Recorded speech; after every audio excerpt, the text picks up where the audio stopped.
everyone, my name is Shreyantal and welcome to my channel Consulting Homeopathy, a petty free of side effects. I know ये video बहुत time बाद आ रहा है but better late than never. इस video को अब आप मेरे चैनल की शुरुआत ही मान लीजिए क्योंकि अब जो मैं इन्फॉर्मेशन आपको होम्योपैथी से रिगार्डिंग दूंगी वो ज़्यादा वैल्यूएबल, ज़्यादा सोर्स्ड और ज़्यादा करेक्ट होगी। Which brings me to my first point कि आज मैं अपनी वीडियो में क्या डिस्कस करने वाली हूँ। आज की वीडियो में मैं होम्योपैथी का फर्स्ट लॉ विच इज सिमिलिया सिमिलिबस क्यूरेंटर उसे डिस्कस करूंगी और होम्योपैथी कहाँ से आई, क्या इसका ओरिजिन था, कौन इसके डिस्कवरर थे, उन सब के बारे में इस वीडियो के अंदर बताऊंगी। सबसे पहले जो होम्योपैथी से पहले जो मेडिसिन सिस्टम हम लोग जानते हैं, हमें पता है कि हमारे जो मेडिसिन के नॉर्मल मेडिसिन के जिनको हम फादर मानते हैं वो है हिपोक्रेट्स। हिपोक्रेट्स ने अपने टाइम पे जब मेडिसिन सिस्टम स्टार्ट किया था तो दो तरह के टेक्नोलॉजीज या दो तरह के सिस्टम्स निकाले थे। पहला सिस्टम था वो था एलोपैथिक सिस्टम यानी ऑपोजिट सिस्टम। इसमें उन्होंने क्या डिस्कवर किया कि जब वो किसी डिजीज को क्योर कर रहे थे तो वो डिजीज तो क्योर हो रही थी बट उसके ऑपोजिट कुछ ना कुछ नई या डिफरेंट ऑल्ट्रेशन आ ही रही थी। वहीं उसके ऑपोजिट उन्होंने दूसरा एक सिमिलर कॉन्सेप्ट को भी डिस्कवर करने की कोशिश करी जिससे जिस डिजीज को वो क्योर करना चाहते हैं वही क्योर हो। बट ये दोनों कॉन्सेप्ट्स बहुत डिफरेंट थे। ऑब्वियसली एक ऑपोजिट्स पे वर्क कर रहा था और एक सिमिलर्स पे वर्क कर रहा था। जब उन्होंने अपनी डिस्कवरीज करी, अपनी रिसर्च करी तो हिपोक्रेट्स के लिए ज्यादा आसान हुआ कि वो ऑपोजिट्स को आगे लेकर जाए क्योंकि उसके अंदर उनको उनकी सोर्स या उनकी रिसर्च का जो डिमांडिंग था या जो रिजल्ट्स थे वो ज्यादा बेटर मिल रहे थे कॉन्ट्रेरी टू सिमिलर्स। इससे सिमिलर्स को उन्होंने थोड़ा सा होल्ड पे रखकर कॉन्ट्रेरिया कॉन्ट्रारिस क्यूरेंटर that is opposites cure opposites को आगे ले गए which is now known as allopathic system, जो हमारा डिफरेंट सिस्टम ऑफ क्योर या फिर मेडिसिन माना जाता है।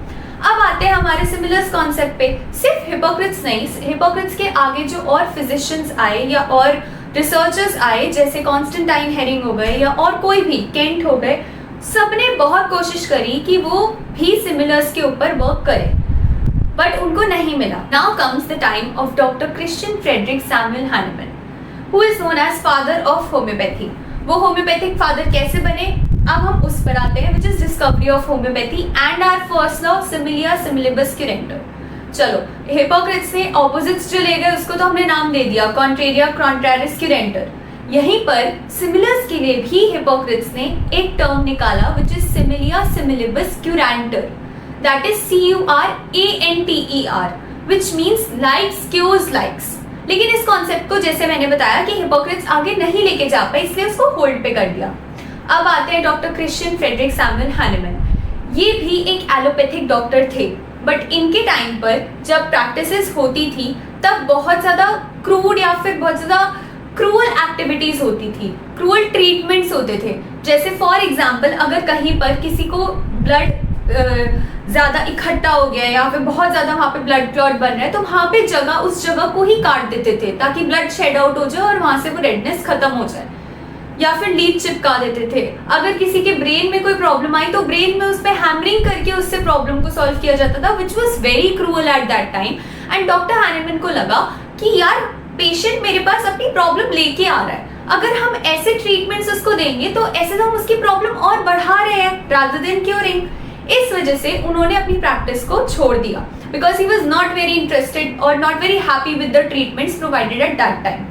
अब उन्होंने क्या करना शुरू किया क्योंकि doctor Christian Friedrich Samuel Hahnemann बहुत ज़्यादा ज्ञानी थे, 17 लैंग्वेजेस उनको बहुत अच्छे से आती थी, तो उन्होंने क्या किया डिफरेंट लैंग्वेजेस में जो मेटीरिया मेडिका थी। अब मेटीरिया मेडिका क्या होती है is are different question. Materia medica एक ऐसा सोर्स है ऑफ डिफरेंट पैथीज जिसके अंदर सोर्स ऑफ मेडिसिन या अबाउट मेडिसिन गिवन है और वो मेडिसिन कैसे किसी डिजीज को या किसी पैथी के अंदर काम आती है उसके बारे में बताया हुआ है।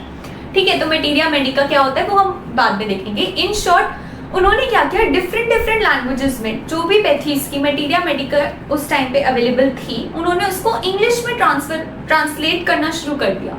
ऐसा उन्होंने क्यों किया ताकि वर्ल्ड वाइड बहुत सारी नॉलेज वो स्प्रेड कर पाए। हो सकता है किसी लैंग्वेज की किसी मेटीरिया मेडिका में कोई इन्फॉर्मेशन प्रेजेंट हो, किसी में कुछ, तो उन्होंने सारा इंग्लिश में ट्रांसलेट करना शुरू कर दिया for benefit of people at larger scale, at wider scale. अब टाइम आता है क्यूलेंस मेटीरिया मेडिका। ये बुक भी उन्होंने इसी तरह सोचा कि ट्रांसलेट करेंगे, पढ़ेंगे and to a larger scale provide करेंगे। पर पढ़ते हुए उन्होंने क्या देखा कि मलेरिया की जो प्रॉब्लम है, जो एक मस्कीटो के काटने से होती है, हम सबको पता है, वो प्रॉब्लम सिंकोना बार्क ठीक करता है। सिंकोना बाग के बिटर इफेक्ट की वजह से, कहीं वो पढ़ रहे थे पूरा सिंकोना बाग कैसे मलेरिया को ठीक करता है, और कहीं कॉर्नर में लिखा होता कि because of its bitter effect जो है मलेरिया क्योर होता है। अब ये बात उनको समझ नहीं आई, वो बड़े कंफ्यूज हुए। उन्होंने कहा कड़वी तो बहुत सारी चीजें होती है, बिटर मतलब कड़वा, कि कड़वी तो बहुत सारी चीजें होती है, ऐसा कैसे हो सकता है कि सिंकोना बार्क में ही वो शक्ति या वो क्षमता है कि वो मलेरिया को क्योर कर रही है। कुछ तो स्पेशल होगा ना, नहीं तो कड़वा तो करेला भी होता है, वो क्यों नहीं ठीक करा मलेरिया को।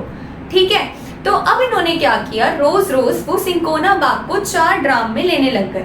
छोटे छोटे 4 ग्राम उन्होंने डाले और वो रोज लेने लग गए 2 बार दिन में। उन्होंने क्या ऑब्जर्व किया कि विद टाइम, वो एक हेल्दी ह्यूमन बीइंग थे, बट विद टाइम उनके अंदर मलेरिया के सिम्टम्स शो होने लग गए।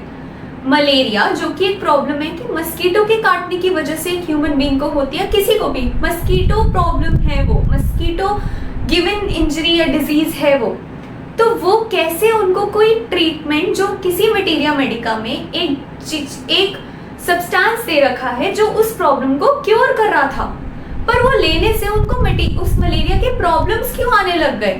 तब उन्हें रियलाइज हुआ, तब वो इस कंक्लूजन पे पहुंचे कि जो चीज उस डिजीज को क्योर करती है उसी में क्षमता होती है कि वो डिजीज जो है किसी हेल्दी ह्यूमन बीइंग के अंदर प्रोड्यूस कर सकता है। पर ये इस कंक्लूजन पर एकदम से नहीं पहुंचे थे, ऊपर तो उन्होंने एक्सपेरिमेंट किया ही, बट जब उन्होंने अपने अंदर वो रिजल्ट्स देखे तब उन्होंने डिसाइड किया सिर्फ मैं इस वजह से अब इस कंक्लूजन पे नहीं आऊंगा, I want good results, I want definite results. इस वजह से उन्होंने अपने फैमिली मेंबर्स, फ्रेंड्स सबके ऊपर टेस्ट किया and each and everyone showed malaria symptoms, and that's why he came to a conclusion कि जो सब्सटेंस किसी डिजीज को क्योर करने की क्षमता रखता है, वही सब्सटेंस किसी हेल्दी ह्यूमन बीइंग में उसी डिजीज को प्रोड्यूस या उन्हीं सिम्टम्स को प्रोड्यूस करने की क्षमता रखता है। That brings us to the principle which is similia similibus curanter. This time Hahnemann changed the word curanter to curanter. CURENTER. The A has been replaced with E and the meaning changes to let likes be cured by likes and not likes cures likes. क्योंकि इसके अंदर similia का concept है, similar basis पे है, same नहीं है, similar है। अब ऐसा नहीं है कि मलेरिया को जिस मस्कीटो ने कॉज किया वही मस्कीटो उस मलेरिया को ठीक कर रहा है, नहीं। सिंकोना बाग एक अलग सब्सटेंस है, मलेरिया एक अलग डिजीज है। उस डिजीज को सिंकोना बाग ने ठीक करा, वो उसकी सिमिलैरिटी है टू द मलेरिया। वो उसको ठीक कर रहा है क्योंकि उसके अंदर वो क्षमता है कि अगर किसी हेल्दी ह्यूमन बीइंग को सिंकोना बाग दी जाएगी तो वो उसके अंदर मलेरिया कॉज कर सकेगा। अपने बिटर इफेक्ट की वजह से सिंकोना बाग मलेरिया ठीक नहीं कर रहा है। It has this potential to cause malaria in a healthy human being. This is similia similibus curanter. Let likes be cured by likes, given by Dr. Hahnemann. और इसी तरह डॉक्टर हैनेमन ने और बहुत सारी मेडिसिन को फिर प्रूव करना शुरू किया ऑन हेल्दी ह्यूमन बींग्स, और इस वजह से हमारा फर्स्ट प्रिंसिपल सिमिलिया सिमिलिबस क्यूरेंटर तो पूरा हुआ ही, और डॉक्टर हैनेमन बन गए father of homeopathy. I hope इससे कुछ क्लैरिटी हुई होगी।